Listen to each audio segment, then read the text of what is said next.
Well, thank you all for being here tonight.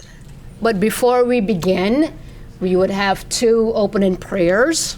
At this point, I'd like to call Rabbi Potasnik to do the Jewish opening prayer. Please. I just want to share an interesting story from the Bible, which I think some of you may recognize. It's in the book of Genesis. You find that Isaac, his flock, and the Philistines argue with one another. Isaac digs a well, Philistines come and cover it up. Digs a well, they come, cover it up. The first time it happened, they called the name of that place what? Asek. Asek means contention. It's hostility. The second time it happened, they called the name of that place Sitna. Sitna means hatred. They really didn't like each other.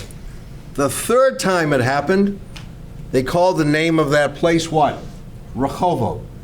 Rehovot means wide. They finally recognized, after all of the confrontation, is now a time for cooperation. They need to stand together as one.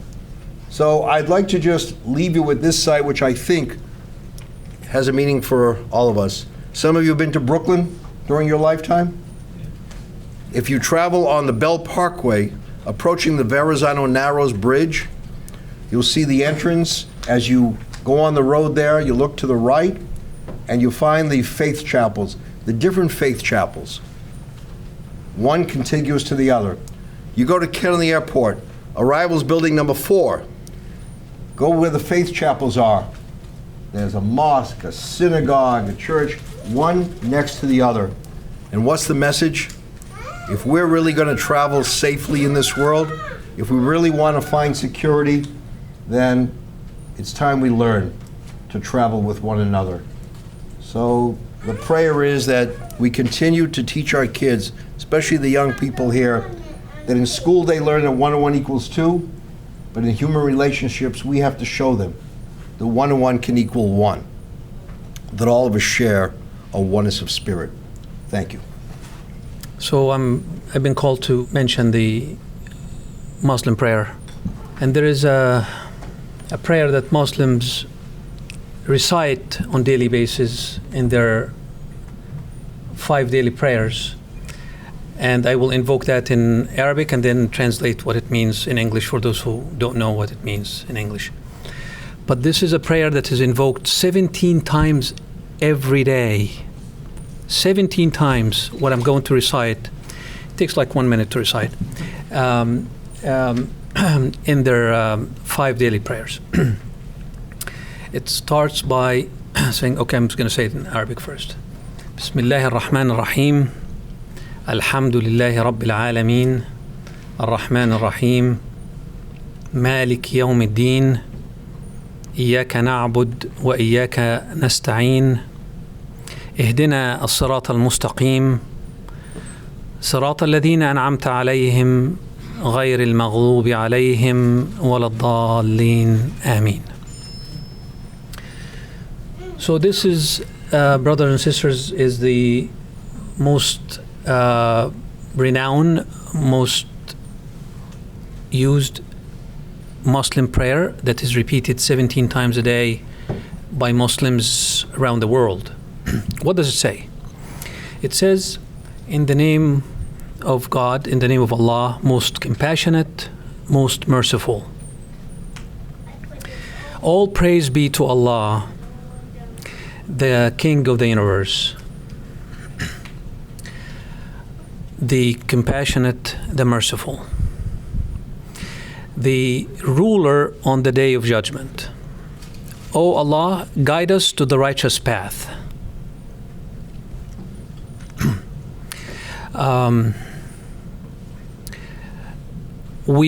You alone we worship, and you alone we seek help.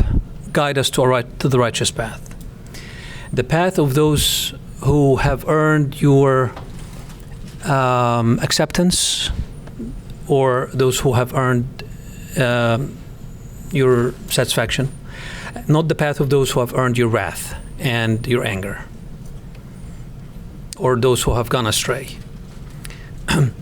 So, ladies and gentlemen, this is the most common Muslim prayer, and thank you for allowing me to share it with you. Thank you. Thank you so much, Dr. Omer Salem. Omar and I were part of a delegation that went to Israel this past summer, and it was really an honor to have him with us. Thank you so much for the prayer. 18 years ago, I was fortunate enough to have co-founded a school called the Islamic Leadership School, and I've humbly served as its principal for 14 plus years. It was a school that was born on a day filled with atrocities, with innocent lives lost senselessly. September 11th, 2001. Because of the appalling horror and pain experienced by so many, the Islamic Leadership School sought to promote peace, mutual respect, mutual tolerance, and a peaceful coexistence for all. We have participated in several peace programs, including having a synagogue in our facility and partnerships with prominent Jewish, Christian, and Islamic entities. These programs are well over 15 years old and have proven to be highly successful. As someone who has traveled to Israel both in 2016 and 2019, just a few months ago, I'm in love with Israel. With this majestic land, its antiquated beauty, and its diverse culture. One becomes enamored in its holiness, its sanctity. A land where prophets dwelled. I have dined in many sumptuous restaurants and indulged in truly delicious and fresh food. I have languished on the dazzling Mediterranean beaches and had stunning, magnificent, and picturesque view from several helicopter rides. I have toured spectacular landmarks and significant monuments. I have enjoyed the hospitality of the Druze community and met many interfaith leaders. And of course, I was blessed to have visited and prayed in all three of its revered and holy sites in Jerusalem: the Western Wall, the Church of the Holy Sepulchre, and Al-Aqsa Mosque. Now that I have shared a bit of my experience with you, my prayer for the Holy Land is that Israel becomes an oasis for all to visit and enjoy, and that peace prevails in the Holy Land, and that tranquility dwells within its walls. Hi everyone, my name is Leora Einleger and I work at the Zioness movement. I will be speaking in a little bit about the Zioness movement and specifically about anti-Semitism today and what we can do as a community to fight Islamophobia, anti-Semitism, and to stand together in this moment of rising hate. So I look forward to addressing you in a few minutes. So at this point, I'd like to call up Musa Drammeh, who is a graduate of the Interfaith Living Museum exhibition project. and he's going to share with you a little of his experience. And of course, he's none other than my handsome son, Muhammad Drammeh. I'm here to briefly talk about my experience with the interfaith program.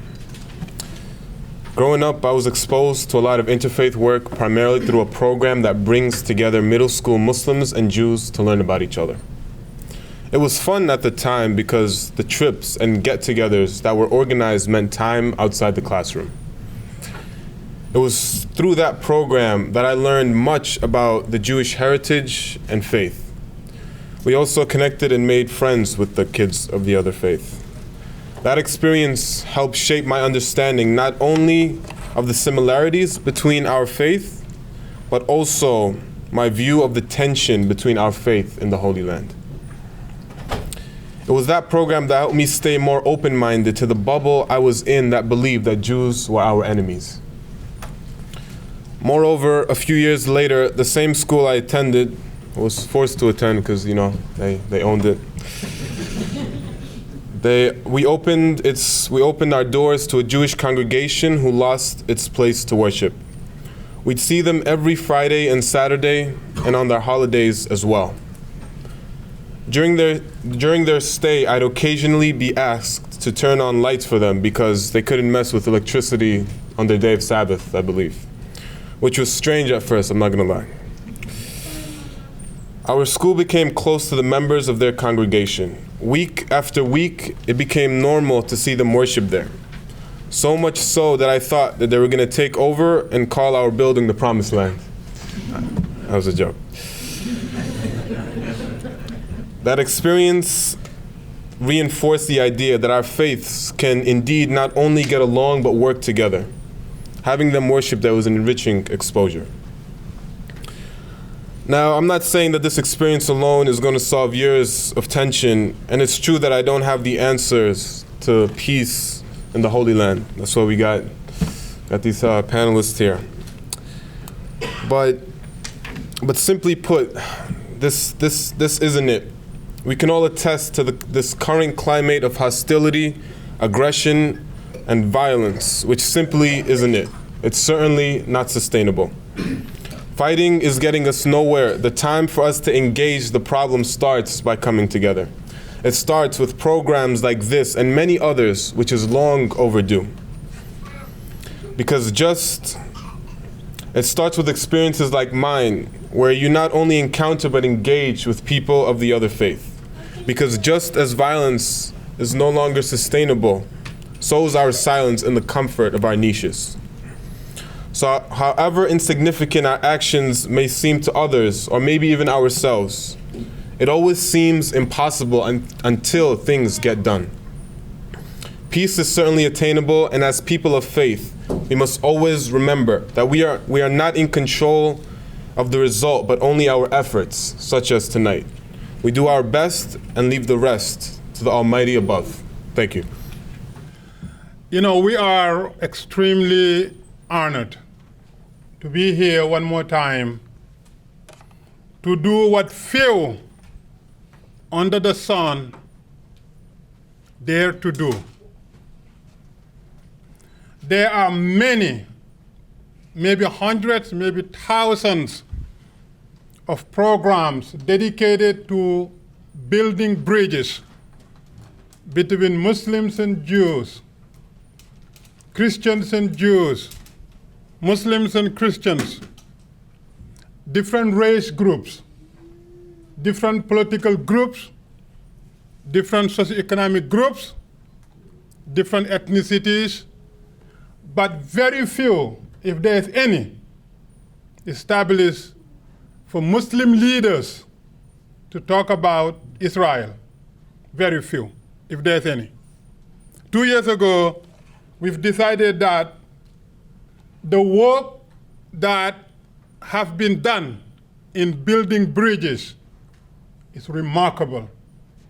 And they're yielding positive results. They're saving lives.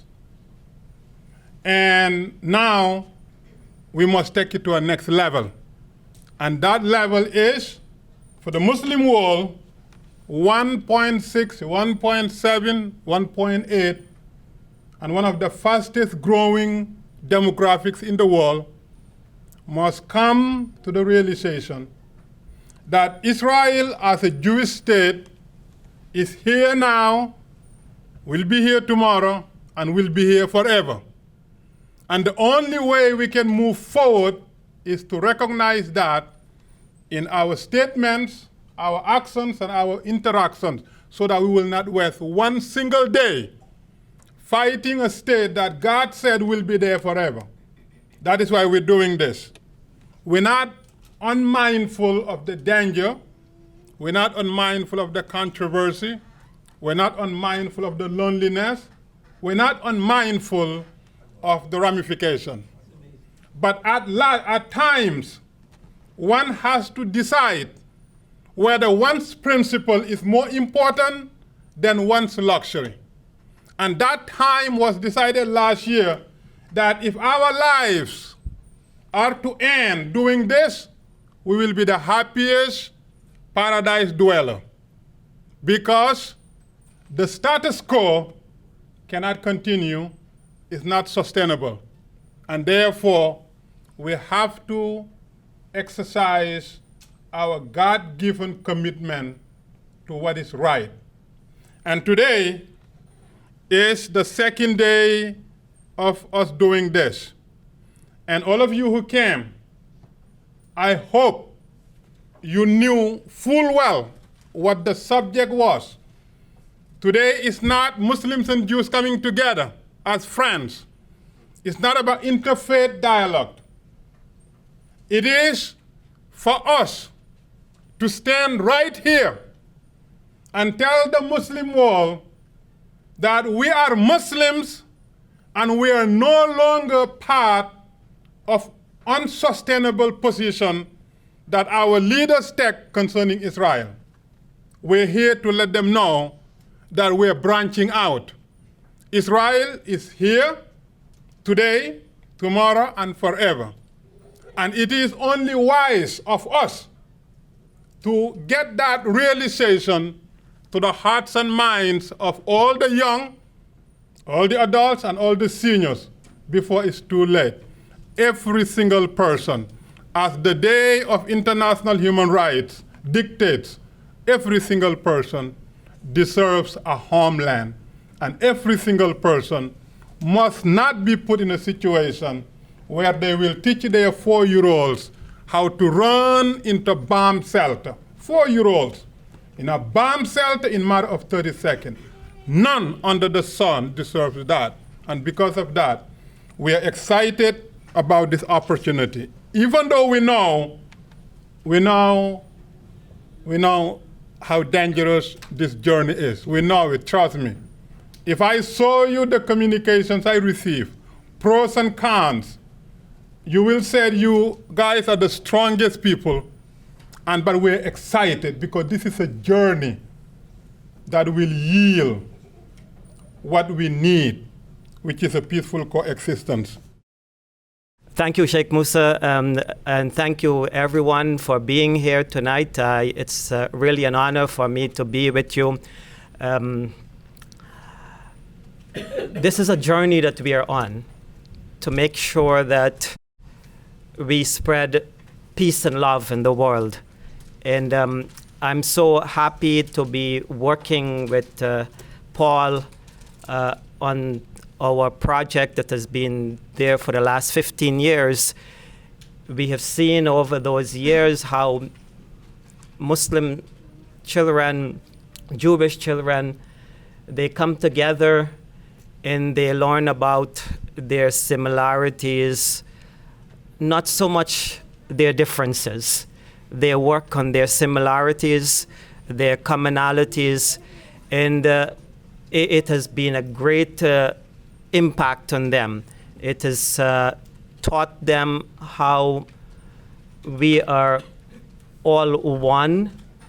We come from the same source, and we need to work together to make sure that we spread peace and love in the world.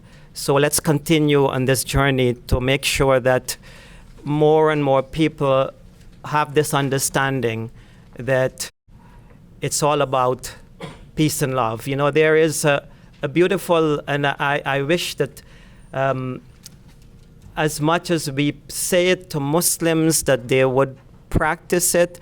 You know, Prophet Muhammad, peace be upon him, he was asked once by his companions, Ayyul Islam khair, which Islam is the best, or what is the best about Islam? And he said, تطعم الطعام وتقرئ السلام على من عرفت ومن لم تعرف. The best of Islam, or the best part of Islam, is that you look at people who are in need and you help them. And that you spread peace, whether you know people or you don't know them, that you make sure that peace and love is being spread in the world, regardless if you know them or you don't know them. We hope that we will continue to help people and to spread that peace and love. Thank you very much. I think all of you know about the Interfaith Center of New York. So I'm happy that the leader is here. So we want to bring up, Reverend Breyer to greet us.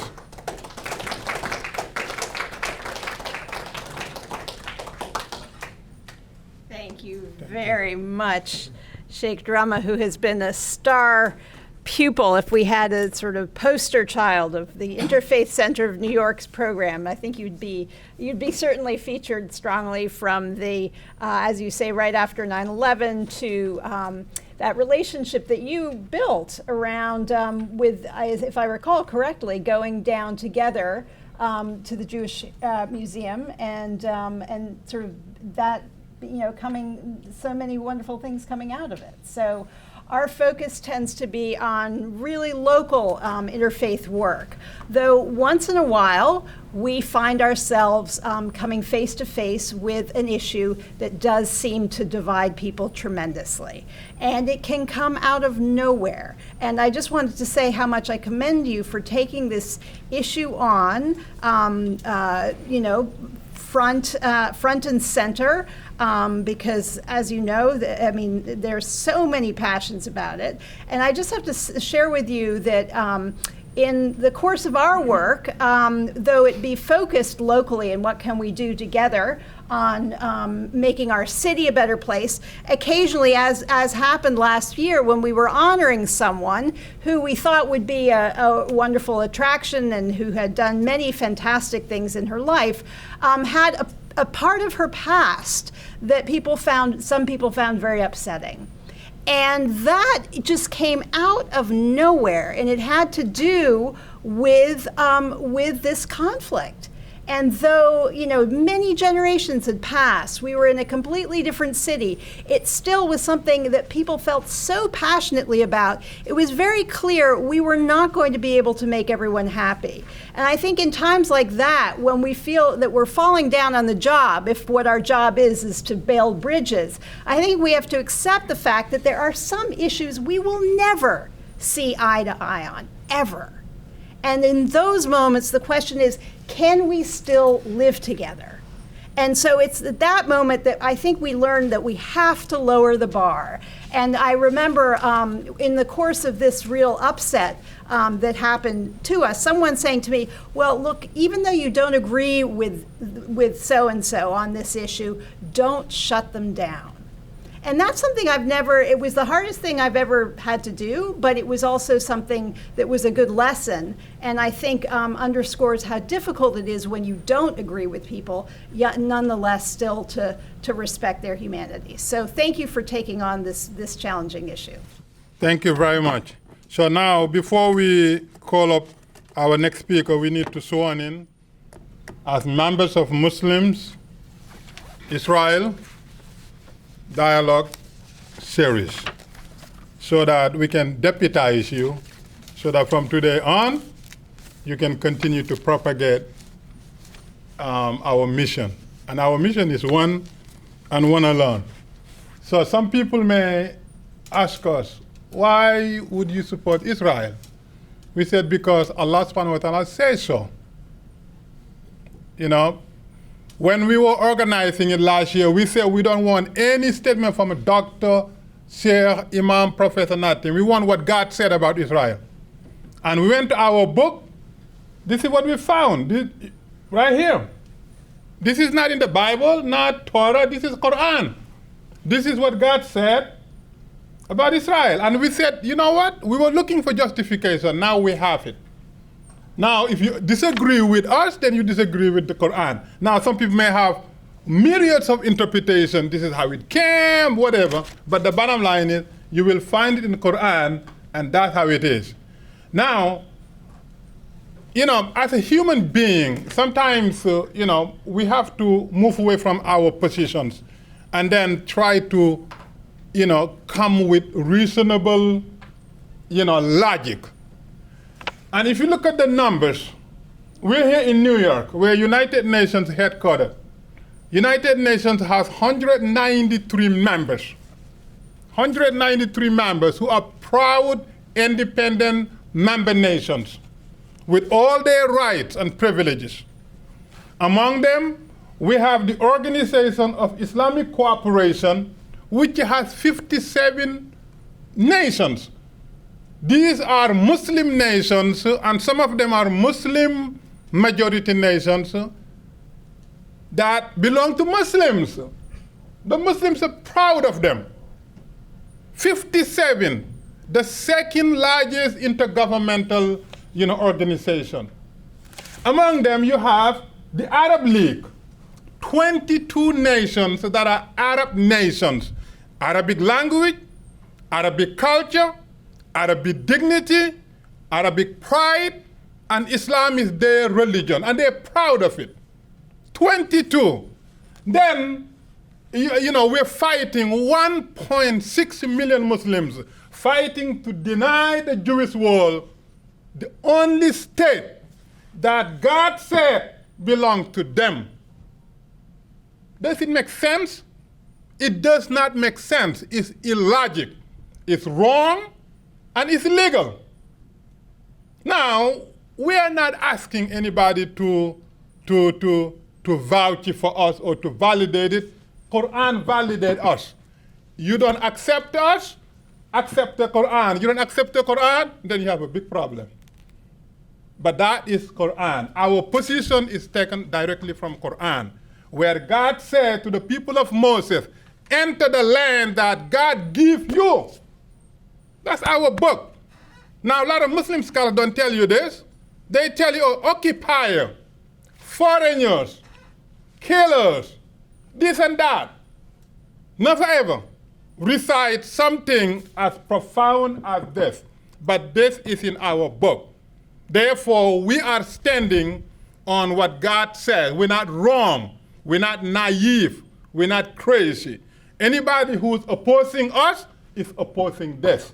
And there are others that I didn't even bring up. Now, that's why we said anti-Israel is anti-Semitism.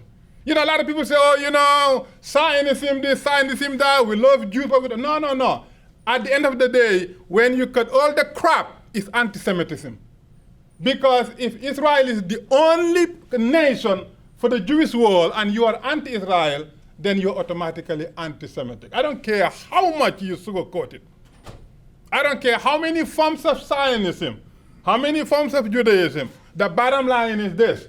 We have 57 Muslim nations, 22 Arab nations, proud independent nations, fighting for one small, the size of New Jersey. Does it make sense? It does not make sense. It will never ever make sense. Never ever. Now, some will say, what about Palestine? Palestine is right here. Among the 57 nations is listed here. So we're not naive, we know what we're doing. And I guarantee you, the first time we did it last year, we had some Muslim leaders who boycotted. After that, we sat down with each one of them, have tea, and now some of them are planning to go to a group trip to Israel. Because we tell them, which one of it are you denying? What Quran said or what somebody else said? You can deny what somebody else said, but Quran says this land is what Quran said. And that is why we're brave doing what we're doing. Now, you may disagree with us, you may agree with us. We don't care because we are with Quran. Now there's so many things we can talk about, whatever. But the bottom line is, we were looking for justification, we found it. And by the way, what we're doing is more beneficial to the Palestinians. You know, we've been to Israel. We know the crossing points. We know the agony. We know the problems. We know every single thing that is going on. But we also been to the Jewish quarters, where 4-year-olds are taught how to run to a bomb shelter. So what we're doing needs to be done. Not easy. Not everybody will love you, but we must do it. The size of New Jersey should not keep the Muslim world where we are. We are regressing only because of Israel. I guarantee you, if the moment we change how we feel about Israel, we can leapfrog our progress. That's why we're doing it. And we will continue to do it. Today we invited the chairman of OIC. We invited the ambassador of Palestinians to the United Nations, because we're not hiding. We invited the deputy counselor of Israel was supposed to be here, but because of what happened, in New Jersey, so they are dealing with that. Because we want to let them know that we're not following, the status quo, and we're not following you. OIC was formed because of this. The first meeting was called in Morocco, just to find the way how they can eliminate Israel. Israel is growing, top 10 most innovative nation in the world. OIC, large, big, cannot go anywhere without Western help. Small New Jersey size is more powerful than 57 wealthiest nation. This New Jersey size is more powerful, creating more scholars. So we need to make change. So now, if you agree with us, we want you to raise your hand, so I'll sworn in. You don't have to raise it if you don't agree, but if you agree, raise your hand. If you agree, raise your hand. I'll sworn in. Now you got to repeat after me.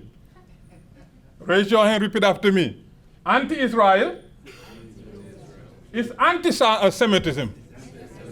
Anti-Semitism is against all legitimate laws, especially God's laws. So help me, God. Congratulations, now you're a member. So now wherever you go, wherever you live, your job is to make sure everybody understands this, because the Muslim world don't know this. And some places in the Muslim world, you said they will kill you. Yeah, but we're here in New York.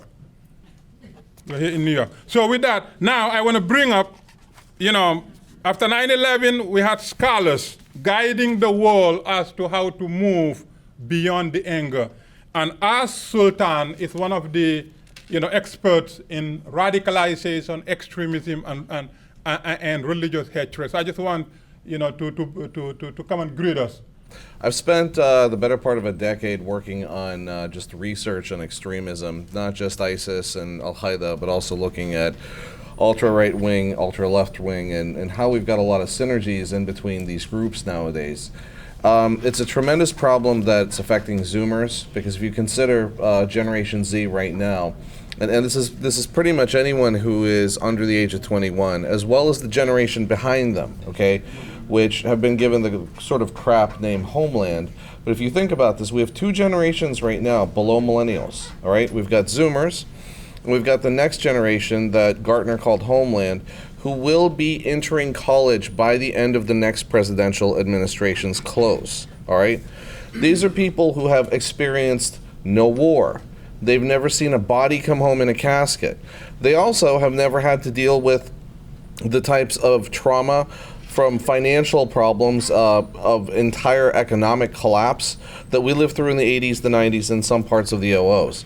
And a good chunk of them aren't going to remember 9/11, okay? So one of the biggest challenges that we have is how do we actually educate folks to stop radicalization? And the opposite side of this, really, how do we bring people together? So I salute a lot of what you're doing here. I mean, I think this is huge. For the longest period of time, we've needed initiatives like this inside of the Muslim world, and then bringing people together, that kind of strength, opportunity to build bridges between one another is the only thing that's going to carry us forward into the 21st century. So, thank you. It's wonderful being here. Actually, it's very comfortable for me because I was born and raised on the Lower East Side, And on the Lower East Side, when I was little, I wanted a bat mitzvah. My brother's Muslim. My friends is it was 5 of us, and we all played together. So I was blessed enough to know that everybody's different, and all the beautiful different colors make up this rainbow of life. In working towards peace, at Peace December, we believe that you have to start with yourself. Okay, once you start with yourself and know who you are, then you can spread it. And this is one lesson that I learned as a child. And I'm so happy that we're able to remember it, even if it's in this small group. I know we're going to spread it. That you begin with yourself, you respect yourself, therefore you can respect and love someone else. And that's where peace comes from. I applaud all of your efforts, and thank you. First of all, I want to invite everybody to United. I work in the United Nations, where everything is class and political. And I'm the one person over there that is apolitical, and I speak from God. And I have an NGO which promotes the 7 laws of Noah, which Noah was a time when there was a great flood and chaos in the world, and he survived it. The idea that we are one is really fascinating, because shalom, the word peace in Hebrew, means complete, and it's also God's name. And the name of God is erased for the sake of peace. When there's a question of infidelity between a man and a wife, there's a potion, it's called the Sota, where they erase God's name, whereby if the accused is, it's basically God is willing to erase his name for peace between man and woman, peace between man and man. The idea of we cannot pray to God and ask for forgiveness without having asked our fellow human being for forgiveness. We need to reach out, and the Torah is complete, God is complete. I want to thank the Sheikh, because I have a TV show, I have a weekly class. You're all welcome to come to the UN. I could speak for hours, but I'm afraid he's not going to invite me here again. But please, my name is Rabbi Cohen from nohai.org. My book, by the way, was read in a jail in a prison in Amsterdam, in Netherlands, and was de-radicalized a woman who was actually a Muslim radical, because it teaches the whole picture. When we look at the bigger picture, big people think of big things, small people think of small things. The idea is think big, think positive, and be positive, and Mashiach now. Thank you. Thank you, Rabbi. Thank you. I want to bring up Mr. Yeoman. Mr. Yeoman, come. Mr. Yeoman is the executive director of an organization that put 100,000 peacemakers in a stadium. 100,000, and if you don't believe me, you go with him to Asia. I was there, and it's the most amazing group of peacemakers. I want you to come and greet us. He caught me by surprise. I thought I was just going to watch and sit down and have good time. Since I'm here, let me tell you a short story about myself too. I was born in South Korea, raised in Brazil, in a Jewish neighborhood, went to a Catholic school, and attended Presbyterian church. So I had many questions about why. There's only one God and everybody's teaching us differently. And I used to get confused every time in my school, in my church, and all the confusion actually led me to ask about religion, about the Bible, about Judaism, Christianity, about Islam. And I'm still believe God, and I believe God is one. And actually, there are many divisions in the world today. Just in the Christianity, there are 33,000 different Christian denominations. So who is right? Right? We can't say sometimes Christians love to ask what church are you from?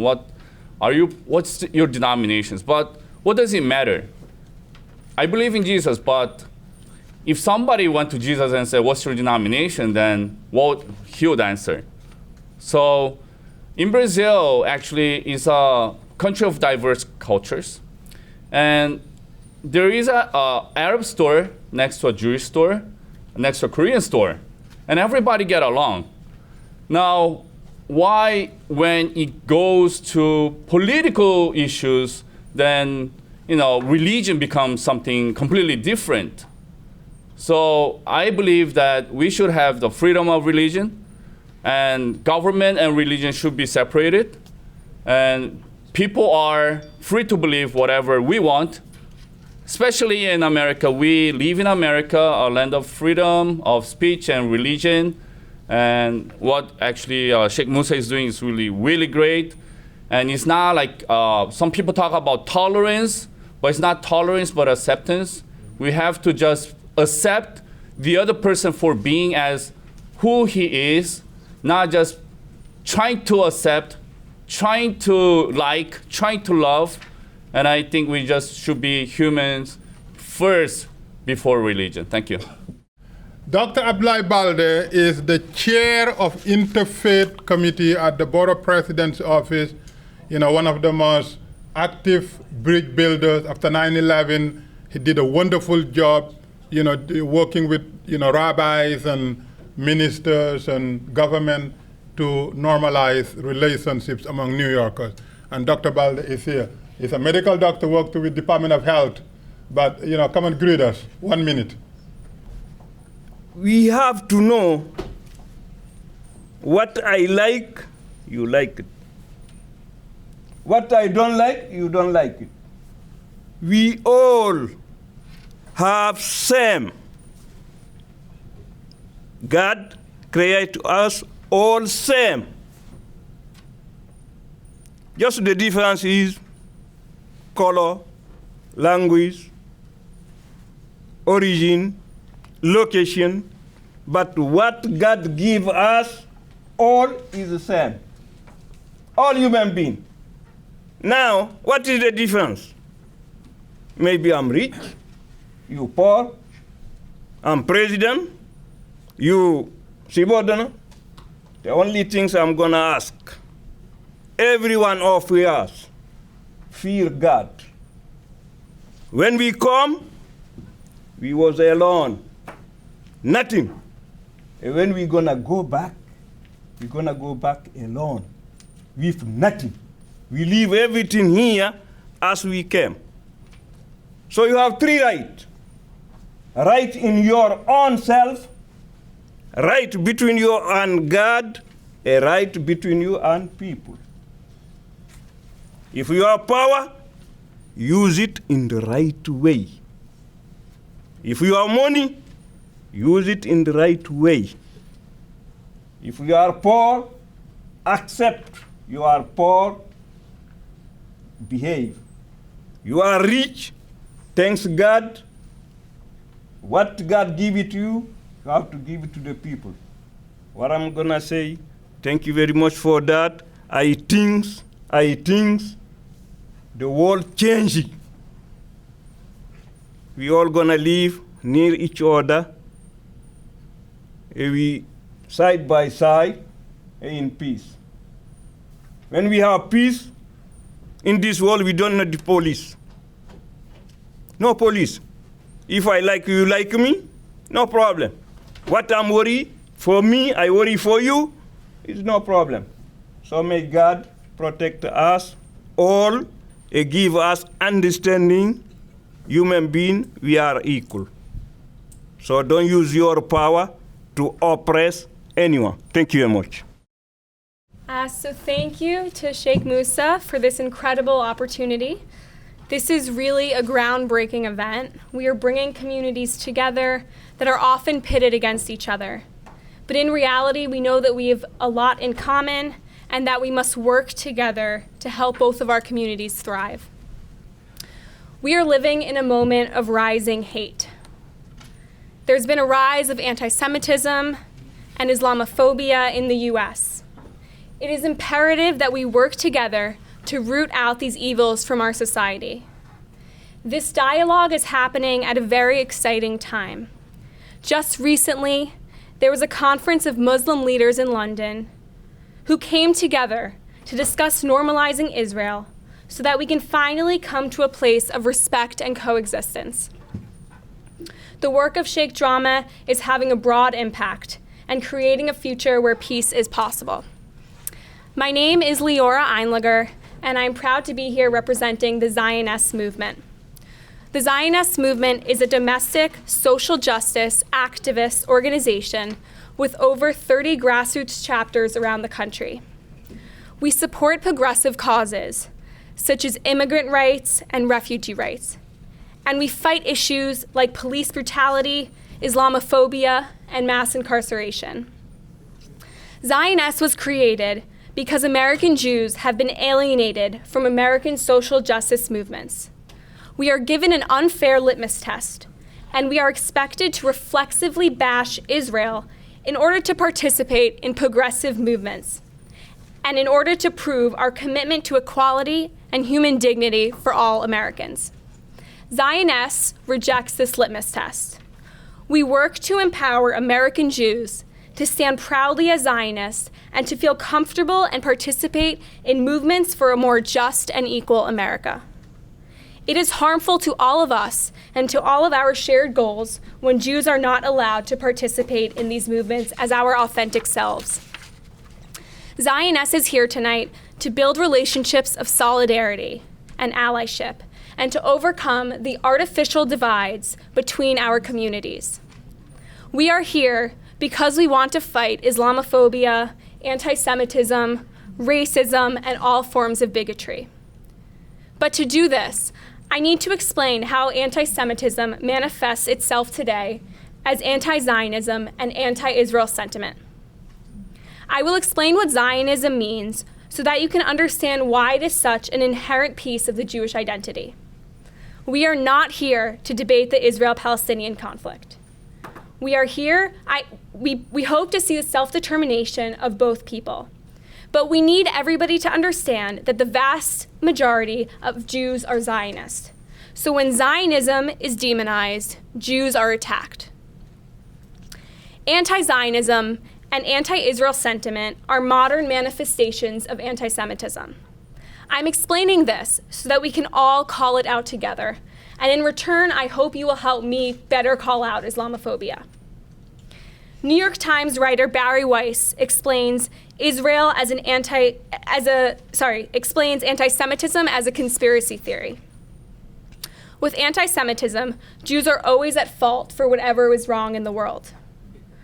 We saw this in Nazi Germany, and we see it today on the streets of Charlottesville, where we see neo-Nazis chanting, "Jews will not replace us." They are not scared that we will procreate so much that we will overcome Christian society. Instead, they refer to Jews working as allies to your communities, to communities of color, to immigrants, to refugees. They believe that Jews are trying to replace white society with a diverse, multicultural society, and that threatens their very existence. They attack us for being your ally. That is why the Pittsburgh killer was so angry with Jewish support for HIAS, an organization that helps refugees. So that is what we would consider right-wing anti-Semitism. But there is also left-wing anti-Semitism. Left-wing anti-Semitism is when people view Jews as privileged white people who own media and banks. We are viewed as the oppressors of communities of color. Yet most American Jews are committed to the progressive left. Zioness is building a new home for Jews on the left who are committed to social justice and to Zionism. Zionism is the movement for Jewish liberation in our ancestral homeland. Zionism is inherent to the Jewish identity because Zion is the essence of the Jewish people. You cannot open a prayer book without reading about our returning to Zion. In Psalm 126, we see reference to Shivat Zion, returning to Zion. We say we will sing and praise God with joy when we return. For thousands of years, when my people have faced persecution, when we were slaves, when we were in exile, when we were second-class citizens, we prayed towards Zion because that is where we come from, and that is where we know we will ultimately be safe. Zionism is emotional for us. It does not have to do with the politics of the Israeli government. Zionism is our story. We are the children of Zion. Israel is the land of Zion. And for me personally, as the granddaughter of a Holocaust survivor, Zionism is very important. It is because of Zionism that my grandmother was able to go to Israel after the Holocaust when almost no other country would take her. Being Zionist is not about the policies of Israel. Zionism is our civil rights movement. Just as other communities have civil rights movements, the movement for racial justice, or for marriage equality, Zionism is ours. And Zionism is a progressive value. I fight for other people because of my Judaism and my Zionism. I know how dangerous the world can be when people do not have self-determination and are not viewed as equal. Many Jews are progressive because we've learned about oppression from our own story. Our civil rights movement has been successful, and we work to help other marginalized groups achieve the same success in their movements. Anti-Zionism is the denial of Jewish peoplehood. The only way you can be anti-Zionist and not anti-Semitic is if you do not believe in borders at all. But if you think that states should exist, and you do not think that Israel should exist, that is anti-Semitism. Criticisms of Israeli policy are not anti-Semitic. Questions of Israel's legitimate existence and right to existence are anti-Semitic. We also need to discuss the concept of anti-Israel sentiment.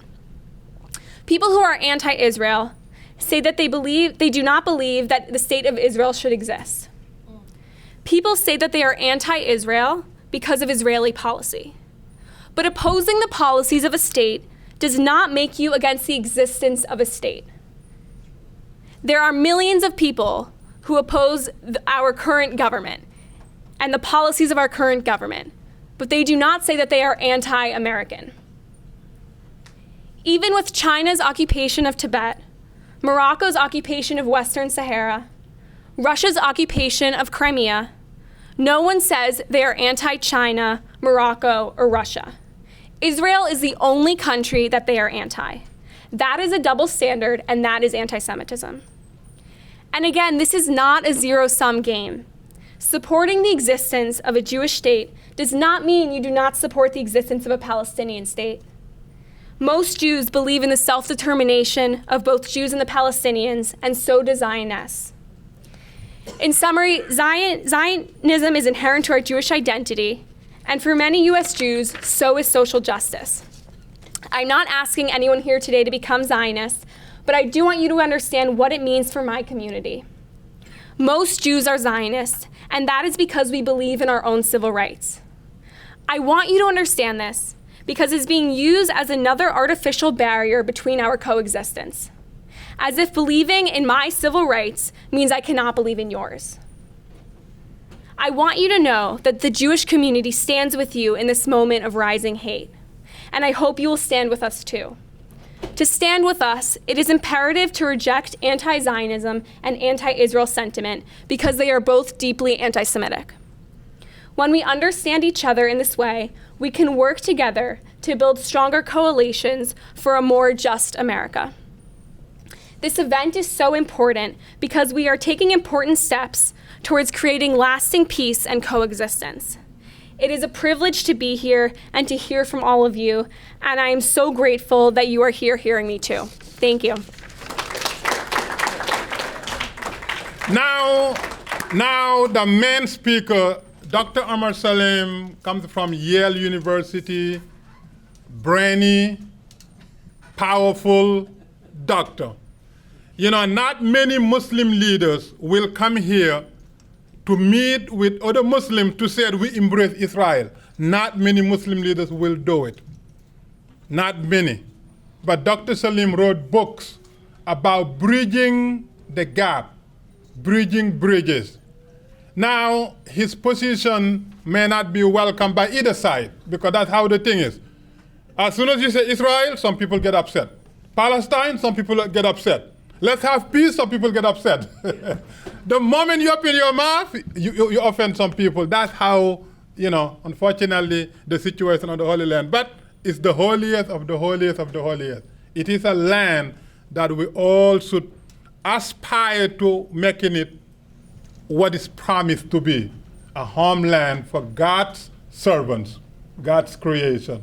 And you go to Israel, well, you cry, because this is a place that needs to be in peace. Small, but very blessed. Very blessed, very nice. Anybody who's been to Israel want to go back again. And therefore, we're here to making sure that the opportunity we had to be to Israel several times, whatever, would be available to everybody. By the way, including the Palestinians. A day where you can walk from sea to sea and you see no Jew or Arab or Druze or Christian. All you see is a human being who deserves to have a homeland that is safe and secure with neighbors that accept them. And that is why we're here. I want you to join me in welcoming Dr. Omer Salem. When he finishes, we have a dance, peace dance. So Dr. Omer Salem, thank you. So I really want to thank Sheikh Musa and his wife and family for embracing this cause. This is a very sensitive cause, and like he said at the last minute of his talk, every time you open your mouth was uttering a name, you get things get polarized. People get separated. So he's very courageous. He made certain statements that are very courageous, very bold, I want to say. For example, to say that Israel is here today, tomorrow, and forever. If 10 Muslim leaders said that, we would be having peace. But he's standing alone with that statement, and it's a very bold statement. Later on in my talk, I'm going to give a reality check of what we should really do to achieve Rabbi. I want to say Rabbi Musa, but Sheikh Musa's Sheikh Musa's vision. I also like to acknowledge a statement made here by Mr. Yoming Chin, which I really find also profound. And he said in his talk, people are free to believe whatever they want. So I want to commend you for that, and say that if the world lived up to that statement, that people are free to believe whatever they want, we would have a very peaceful world.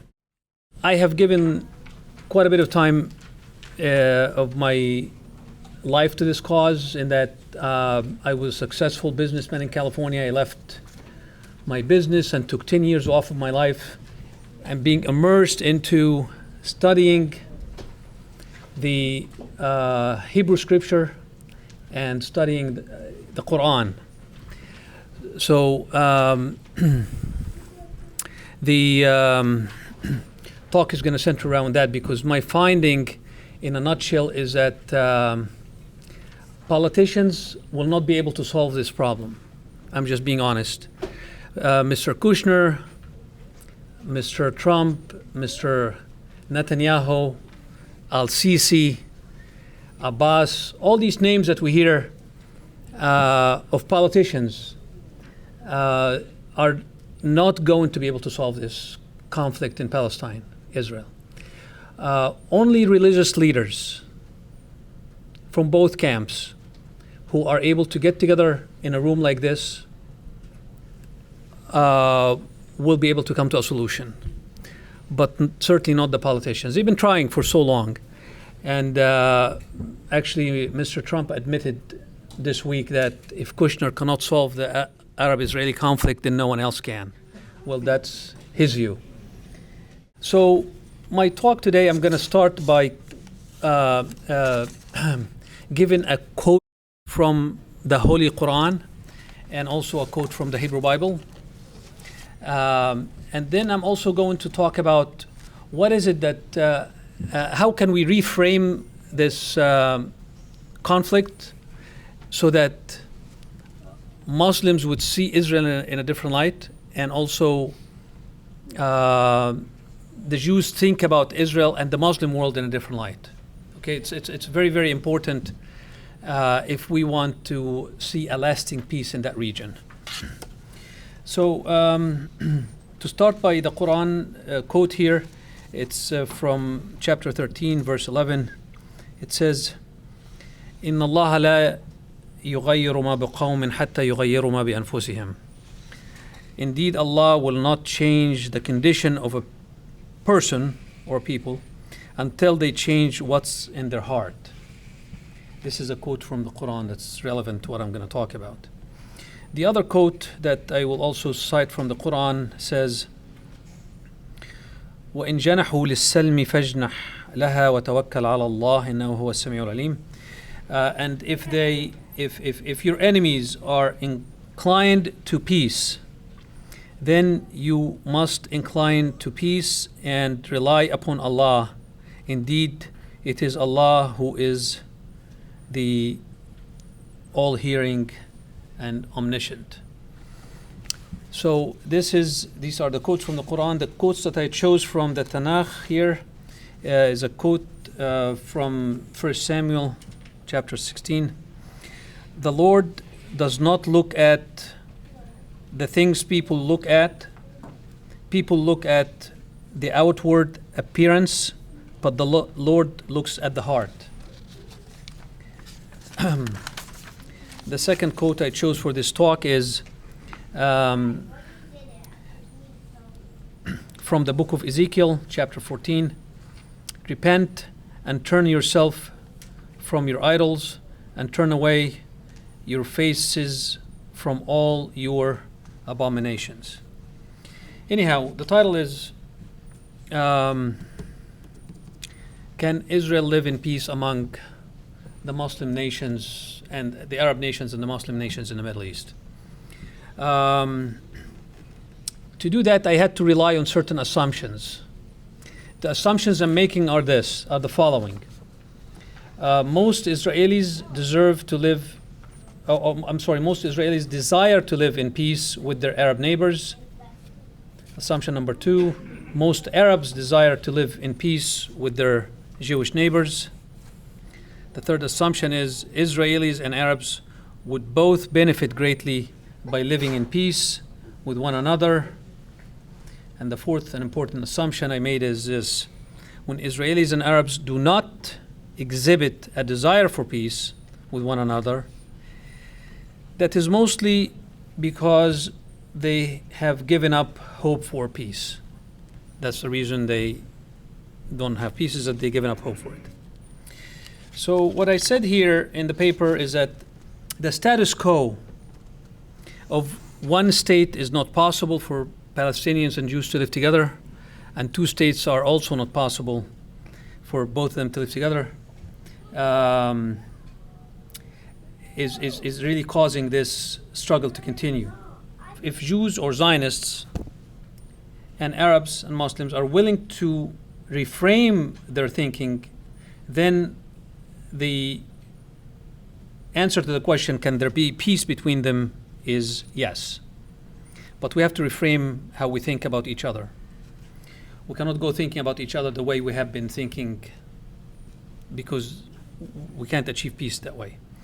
So I like to refer to the Palestinians and the Israelis here collectively as the Holy Land.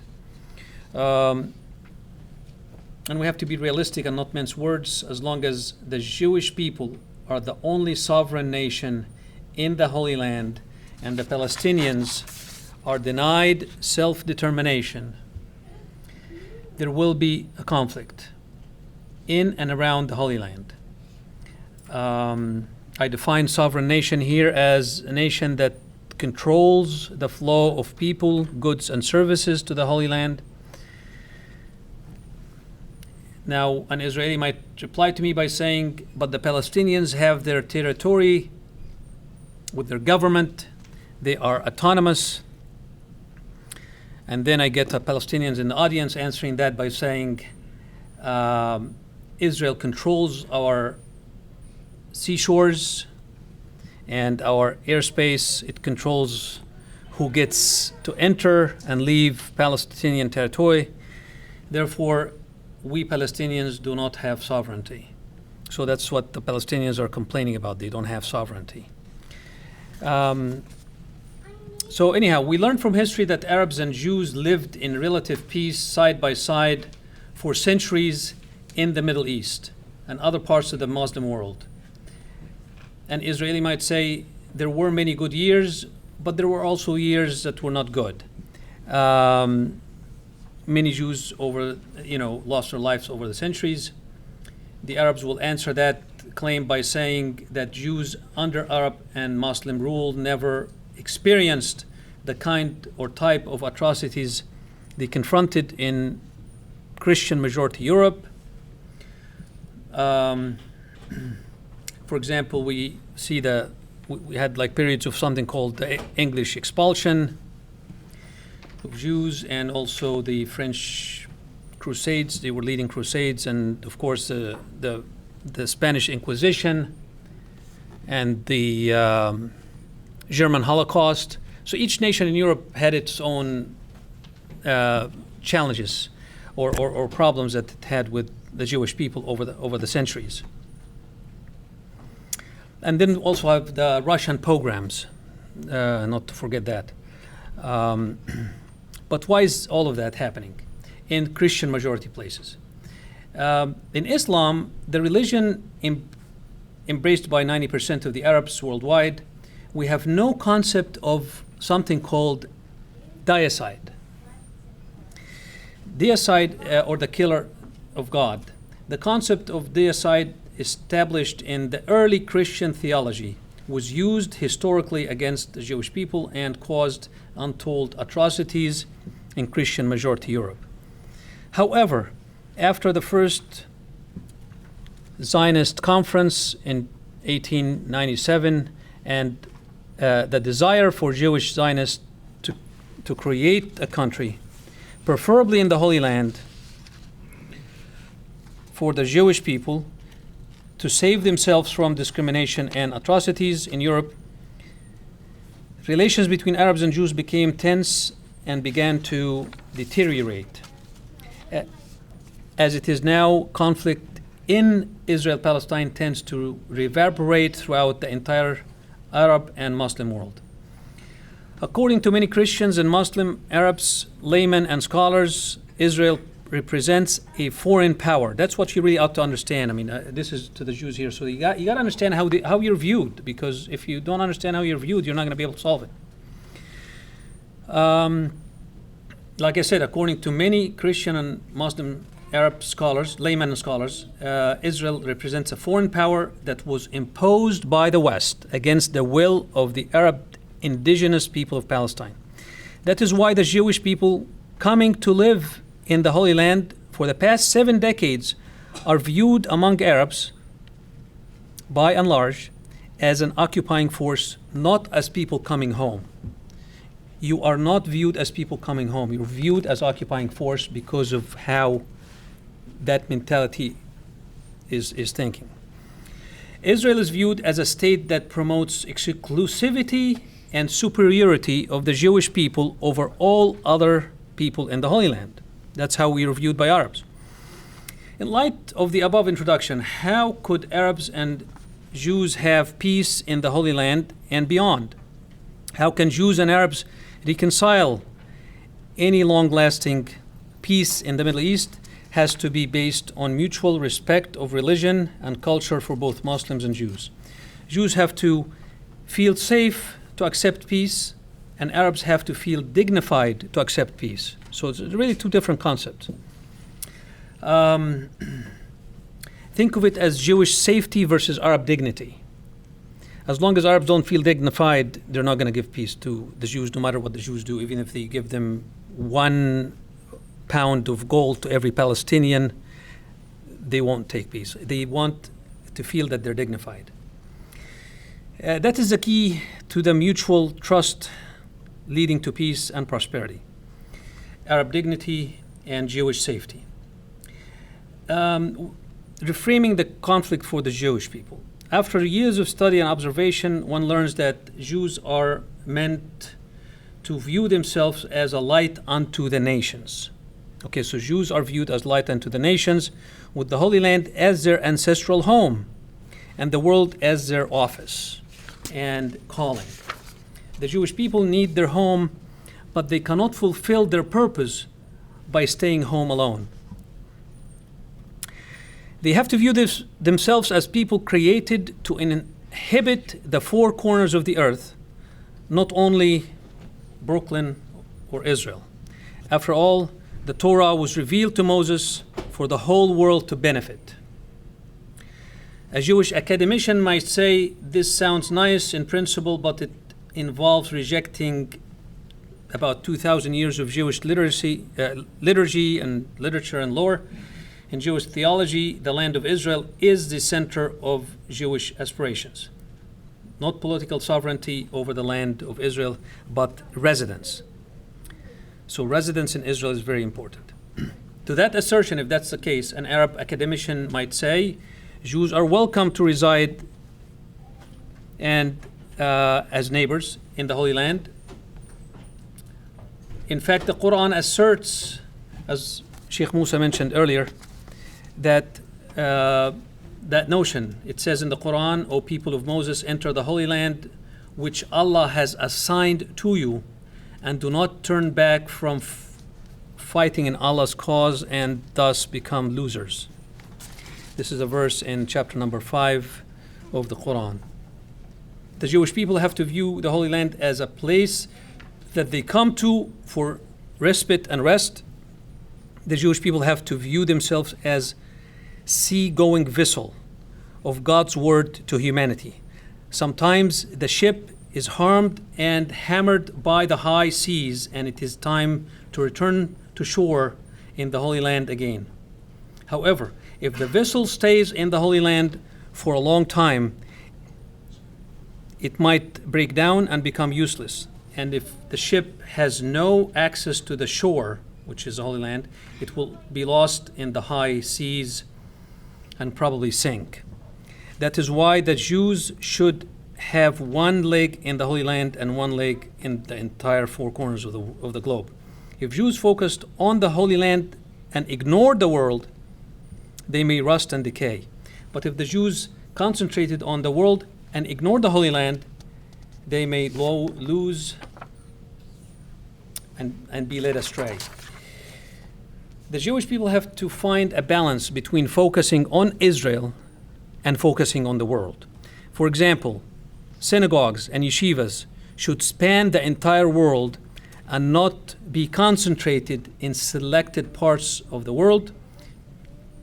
Like Sheikh Musa mentioned today, there is 193 countries around the world. Many of them don't have yeshivas or synagogues. Or if they have them, they are operating in secrecy. This needs to change. So the Jews should always think about, how can I have a synagogue and yeshiva in a land that doesn't have that kind of presence? Anyhow, a Jew may say, well, who are you to tell Jews what to do? What you are telling Israelis to do is antithetical to the very existence of the Jewish state. My answer is this. All my work comes from amity and regard for God's people. I feel that my decades of study, book authorship, and publication, attending countless meetings in mosques and synagogues, and engaging rabbis and imams in the four corners of the globe, qualify me to make such suggestions. Now I'm going to move to my suggestions for the Muslims in the audience. As to Muslims, we should view Israel as a gift from Allah that allows the Jewish people to see the manifestation of the Torah in the land of the Torah. Muslims have to find and focus on scripture in the Quran that allows them to view Jews as co-religionists and the Holy Land as a place for the Jews to domicile as good neighbors. An Arab academician might say it's difficult for Muslims to view Jews as co-religionists they are not, and imposing this framework means overcoming 1400 years of Islamic theology and law, for which another Muslim academician might say, it's time to reframe this spiteful conflict and make it disappear. We Muslims are helped by our own Quran, where Allah subhanahu wa ta'ala said, to each of you, Muslims and Jews, Allah prescribed a law and a method. Had Allah willed it, Allah would have made you a nation, or one religion, would have made you one religion. But Allah intended to test you in what Allah has given you. So race to all that is good, all virtues.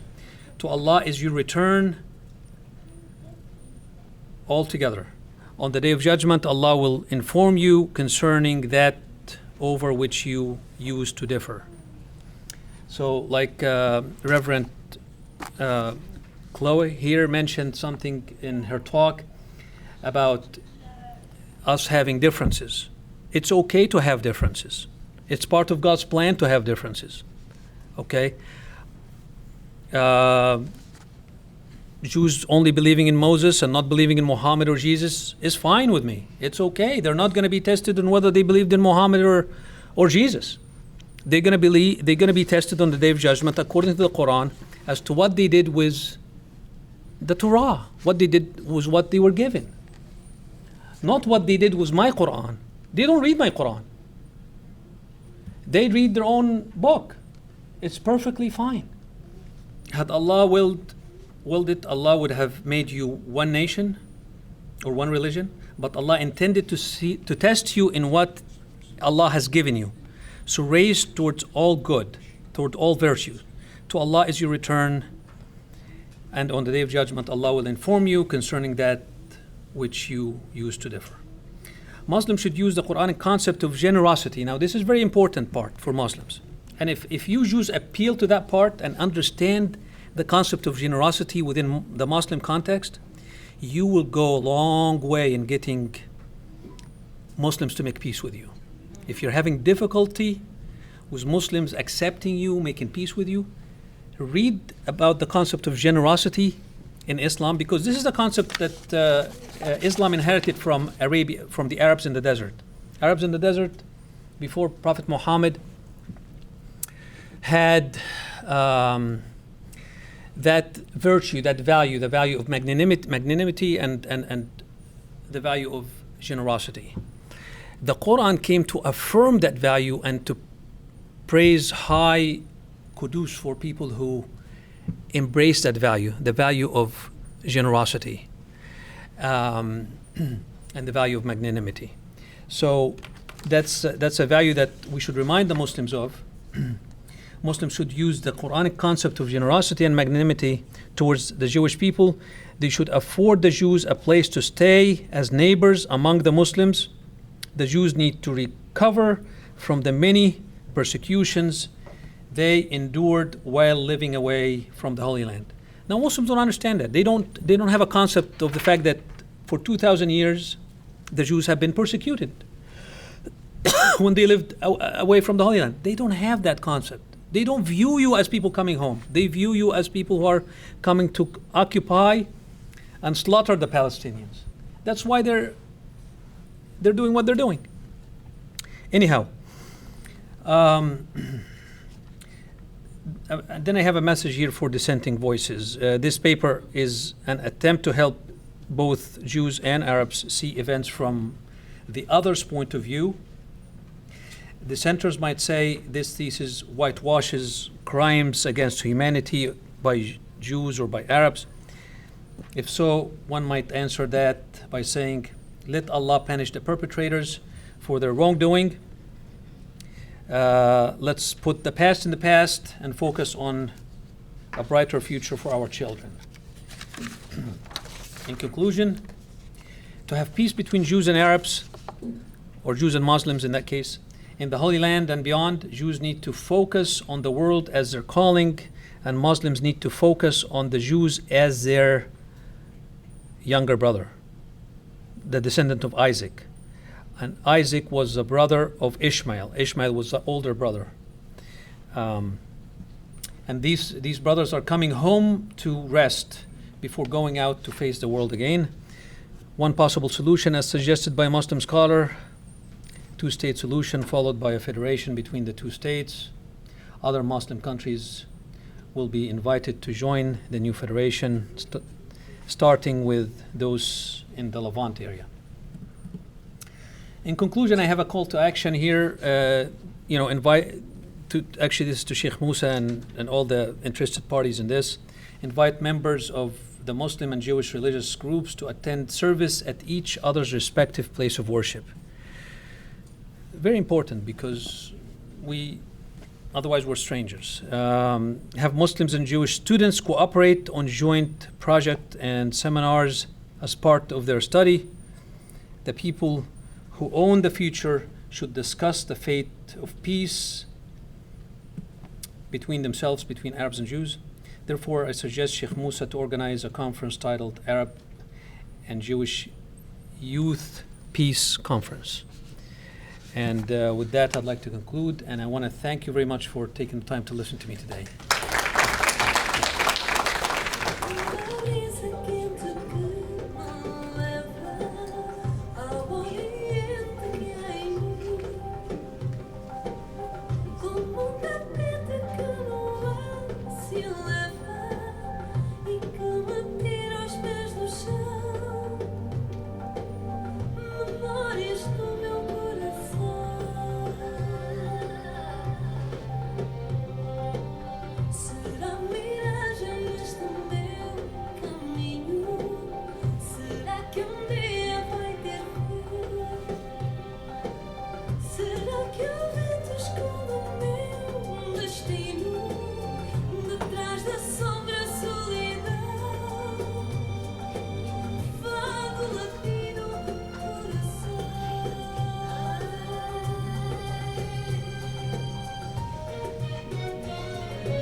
would be pleased to send a complimentary DVD of this program to anyone who wishes to support JBS with a tax-deductible gift of $36, double chai or more.